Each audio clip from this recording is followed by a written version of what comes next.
புதுச்சேரி முதல்வர் அறிவித்தபடி 18,000 ரூபாய் சம்பளம் வழங்க வேண்டுமென வலியுறுத்தி கல்வித்துறை அலுவலகம் முன்பு மதிய உணவு சமைப்போர் சங்கத்தினர் கண்டன ஆர்ப்பாட்டத்தில் ஈடுபட்டனர். புதுச்சேரி அரசு பள்ளிகளில் மதிய உணவு சமைப்போர் சங்கம் சார்பில் கல்வித்துறை அலுவலகம் முன்பு கண்டன ஆர்ப்பாட்டம் நடைபெற்றது. ஆர்ப்பாட்டத்திற்கு சங்கத் தலைவர் விநாயக முருகன் தலைமை தாங்கினார். செயலாளர் சிவசங்கர் முன்னிலை வகித்தார்.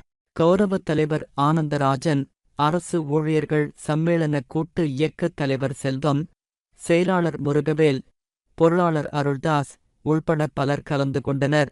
ஆர்ப்பாட்டத்தில் கல்வித்துறையில் 18 முதல் 20 வருடங்களுக்கு மேலாக பணிபுரியும் மதிய உணவு சமைப்போரை பணி நிரந்தரம் செய்ய வேண்டும், முதல்வர் அறிவிப்பின்படி மாத ரூபாய் 18,000 சம்பளம் வழங்க வேண்டும் என்பன போன்ற பல்வேறு கோரிக்கைகள் ஆர்ப்பாட்டத்தில் வலியுறுத்தப்பட்டது.